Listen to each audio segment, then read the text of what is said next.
Friends, എല്ലാവർക്കും പുതിയൊരു വീഡിയോയിലേക്ക് സ്വാഗതം. ഇന്ന് നമ്മൾ നോക്കാൻ പോകുന്നത് കറണ്ട് അഫയേഴ്സിലെ കുറച്ച് ക്വസ്റ്റ്യൻസ് ആണ്. ഓരോന്നായിട്ട് നോക്കാം. ആദ്യത്തെ ക്വസ്റ്റ്യൻ, 2025 വയലാർ സാഹിത്യ പുരസ്കാരത്തിന് അർഹനായത് ആര്?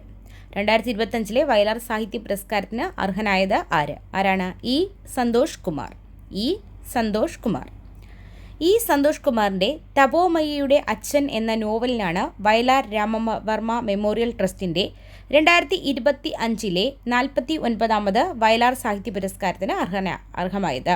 അപ്പോൾ ഈ സന്തോഷ് കുമാറിൻ്റെ തപോമയിയുടെ അച്ഛൻ എന്ന കൃതിക്കാണ് 49ാമത് വയലാർ സാഹിത്യ പുരസ്കാരം കിട്ടിയിരിക്കുന്നത്. അടുത്തത്, ഈ എത്രാമത്തതാണെന്നൊക്കെ ഒന്ന് നോക്കി വെച്ചേക്കണം. PSC അങ്ങനെ ക്വസ്റ്റ്യൻ ചോദിക്കാറുണ്ട്. 1 ലക്ഷം രൂപയും കാനായി കുഞ്ഞിരാമൻ രൂപകൽപ്പന ചെയ്ത ശില്പവും പ്രശസ്തി പത്രവും അടങ്ങുന്നതാണ് പുരസ്കാരം. വയലാറിൻ്റെ ചരമദിനമായ ഒക്ടോബർ 27 എല്ലാ വർഷവും വയലാർ അവാർഡ് സമ്മാനിക്കുന്നത്. 1977 വയലാർ അവാർഡ് നൽകി തുടങ്ങിയത്. ലളിതാംബിക അന്തർജനത്തിൻ്റെ അഗ്നിസാക്ഷി എന്ന നോവലിനാണ് പ്രഥമ വയലാർ അവാർഡ് കിട്ടുന്നത്.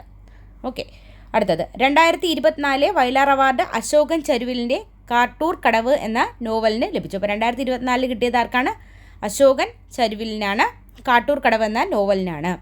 അടുത്ത 2025 18ാമത് മലയാറ്റൂർ സാഹിത്യ പുരസ്കാരവും തപോമയിയുടെ അച്ഛൻ എന്ന നോവലിനാണ് ലഭിച്ചത്. ഈ സന്തോഷ് കുമാറിൻ്റെ ചാവുകളിക്ക് ചെറുകഥാ സമാഹാരത്തിനും അന്ധകാര നാഴിക്ക് മികച്ച നോവലിനും കേരള സാഹിത്യ അക്കാദമി പുരസ്കാരം ലഭിച്ചിട്ടുണ്ട്. അപ്പോൾ ഇപ്പോൾ കിട്ടിയ സാഹിത്യ പുരസ്കാരം എന്ന് പറയുന്നത് 49ാമത്തെ വയലാർ അവാർഡാണ്. ഈ സന്തോഷ് കുമാറിനാണ് കിട്ടുന്നത്. തപോമയിയുടെ അച്ഛൻ എന്ന നോവലിനാണ് കിട്ടുന്നത്. പിന്നെ 2024 അശോകൻ ചരുവിലിനാണ് കിട്ടുന്നത്. കാട്ടൂർ കടവ് എന്ന നോവലിനാണ് കിട്ടുന്നത്. ഫസ്റ്റ് പുരസ്കാരം കിട്ടുന്ന ആർക്കാണ്? അഗ്നിസാക്ഷി എന്ന കൃതിക്ക് ലളിതാംബിക അന്തർജനത്തിനാണ്. പിന്നെ 1 ലക്ഷം രൂപ, പിന്നെ കാനായി കുഞ്ഞിരാമൻ്റെ രൂപകൽപ്പന ചെയ്ത ശില്പം, പിന്നെ പ്രശസ്തി പത്രം. ഇത്രയുമാണ് വയലാർ അവാർഡിനകത്ത് കിട്ടുന്നത്. അപ്പോൾ ചിലപ്പോൾ വേണമെങ്കിൽ നമുക്ക് സ്റ്റേറ്റ്മെൻറ്റ് വൈസ് ചോദിച്ചാലും ആൻസർ ചെയ്യാൻ പറ്റും. അടുത്ത നോക്കാം. ഇതിനകത്തുള്ള ഒന്നും കൂടെ ഉണ്ട് കേട്ടോ. ഗാലപ്പഗോസ്, വാക്കുകൾ, ജ്ഞാനഭാരം, അമ്യൂസ്മെൻറ്റ് പാർക്ക്, പാവകളുടെ വീട്, കാക്കര ദേശത്തെ ഉറുമ്പുകൾ, ഒരാൾക്ക് എത്ര മണ്ണ് വേണം തുടങ്ങിയവ ഈ സന്തോഷ് കുമാറിൻ്റെ മറ്റു പ്രധാന കൃതികളാണ്. അപ്പോൾ ഈ സന്തോഷ് കുമാറിൻ്റെ മറ്റു പ്രധാന കൃതികളാണ് ഗാലപ്പഗോസ്, വാക്കുകൾ, ജ്ഞാനഭാരം, അമ്യൂസ്മെൻറ്റ് പാർക്ക്, പാവകളുടെ വീട്, കാക്കര ദേശത്തെ ഉറുമ്പുകൾ, ഒരാൾക്ക് എത്ര മണ്ണ് വേണം തുടങ്ങിയവ. കൂടാതെ ചാവുകളി എന്ന് പറയുന്നത് ചെറുകഥാ സമാഹാരമാണ്. അതിനെന്ത് ചെയ്തിട്ടുണ്ട്? കേരള സാഹിത്യ അക്കാദമി പുരസ്കാരം കിട്ടിയിട്ടുണ്ട്. പിന്നെ അന്ധകാര നാഴി 2012 എന്ത് ചെയ്യുന്നുണ്ട്? സാഹിത്യ പുരസ്കാരം കിട്ടുന്നുണ്ട്. അപ്പോൾ അതൊക്കെ ഓർത്ത് വയ്ക്കുക. അടുത്ത ക്വസ്റ്റ്യനാണ്, 2025 ലോക ഹൃദയ ദിനത്തിൻ്റെ പ്രമേയം എന്താണ്? 2025 ലോക ഹൃദയ ദിനത്തിൻ്റെ പ്രമേയം എന്ത്? ഡോണ്ട് മിസ് എ ബീറ്റ് എന്നുള്ളതാണ്. അതായത് ഡോണ്ട് മിസ് എ ബീറ്റ്. ഹൃദയരോഗങ്ങളെക്കുറിച്ച് അവബോധം വളർത്തുന്നതിനും ഹൃദയാരോഗ്യകരമായ ജീവിതം പ്രോത്സാഹിപ്പിക്കുന്നതിനും ലക്ഷ്യമിട്ട് വേൾഡ് ഹാർട്ട് ഫെഡറേഷൻ്റെ നേതൃത്വത്തിൽ 2000 മുതൽ ലോക ഹൃദയ ദിനം ആചരിക്കുന്നു. സെപ്റ്റംബർ 29 ലോക ഹൃദയ ദിനമായി ആചരിക്കുന്നത്. സംസ്ഥാന ആരോഗ്യ വകുപ്പിൻ്റെ ഹൃദയാഘാത പ്രഥമ ശുശ്രൂഷ CPR കാർഡിയോ പൾമിനറി റെസിറ്റേഷൻ പരിശീലന ബോധവൽക്കരണ ക്യാമ്പയിനാണ് ഹൃദയപൂർവം.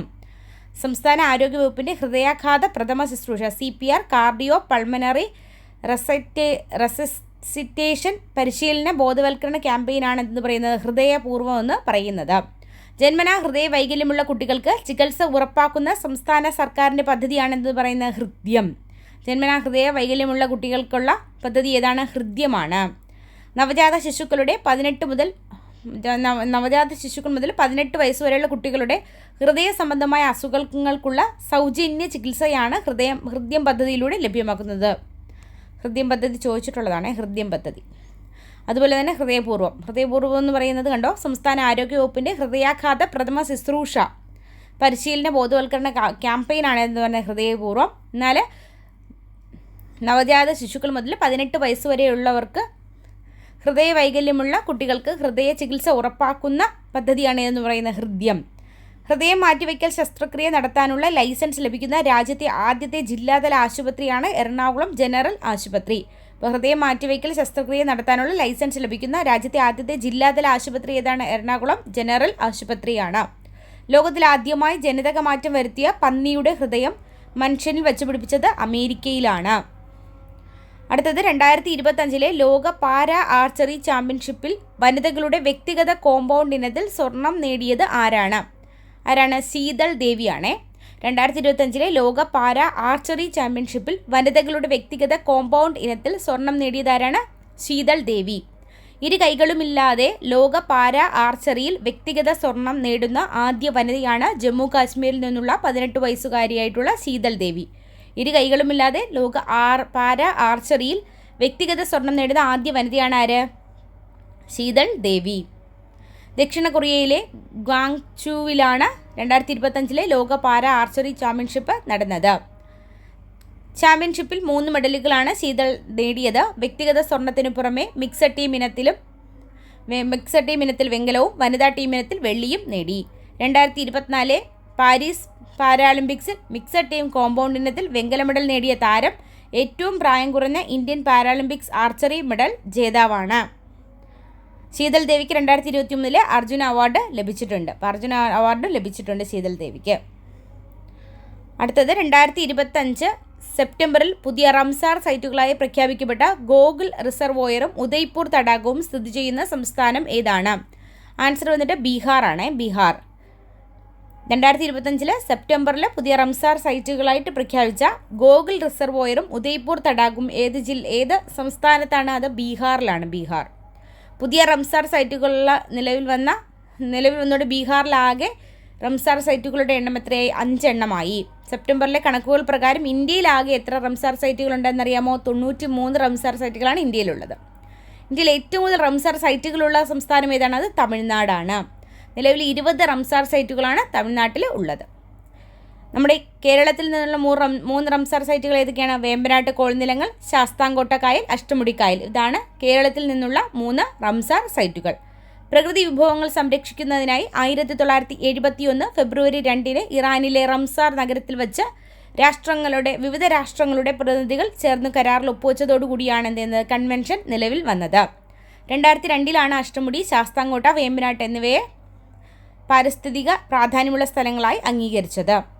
തണ്ണീർത്തട സംരക്ഷണവുമായി ബന്ധപ്പെട്ട് വെറ്റ്ലാൻഡ് വൈസ് യൂസ് വിഭാഗത്തിൽ 2025 റംസാർ അവാർഡ് നേടിയ ആദ്യ ഇന്ത്യക്കാരിയാണ് ജയശ്രീ വെങ്കടേശൻ. പഠിച്ചു വെച്ചോളണം. തണ്ണീർത്തട സംരക്ഷണവുമായി ബന്ധപ്പെട്ട വെറ്റ്ലാൻഡ് വൈസ് യൂസ് വിഭാഗത്തിൽ 2025 റംസാർ അവാർഡ് നേടിയ ആദ്യ ഇന്ത്യക്കാരി ആരാണ്? Jayashree Venkatesan.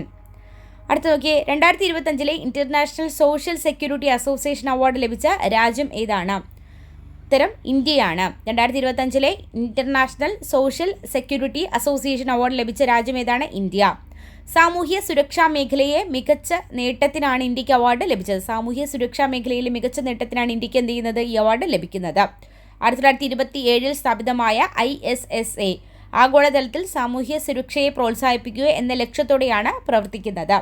2013 international social security association award നൽകി തുടങ്ങിയത്. ബ്രസീലിനാണ് ആദ്യത്തെ പുരസ്കാരം ലഭിച്ചത്. 3 വർഷത്തിലൊരിക്കലാണ് അവാർഡ് നൽകുന്നത്. 2013 നൽകി തുടങ്ങിയത്. 2025 കിട്ടിയത് ഇന്ത്യക്കാണ്. ബ്രസീലിനാണ് ആദ്യത്തെ പുരസ്കാരം ലഭിച്ചത്. 3 വർഷത്തിലൊരിക്കലേ പുരസ്കാരം കിട്ടുന്നുള്ളൂ. 2013 ആർക്ക് കിട്ടി? ബ്രസീലിന് കിട്ടി. 2016 ചൈനയ്ക്കാണ് കിട്ടിയത്. 2019 റുവാണ്ടയ്ക്ക്. 2022 ഐസ്ലാൻഡിന്. എന്നിവയ്ക്കാണ് ഇന്ത്യക്ക് പുറമെ ഈ ഒരു ISSA international social security association award ലഭിച്ച രാജ്യങ്ങൾ ഏതൊക്കെയാണ്? Brazil, China, Rwanda, Iceland. കുറച്ച് കറണ്ട് അഫയേഴ്സ് ക്വസ്റ്റ്യൻസ് ആണ് നമ്മൾ നോക്കിയത്. അടുത്ത ക്ലാസ്സുകളിൽ അടുത്ത ടോപ്പിക്കിലെ ക്വസ്റ്റ്യൻസുമായിട്ട് കാണാം. താങ്ക്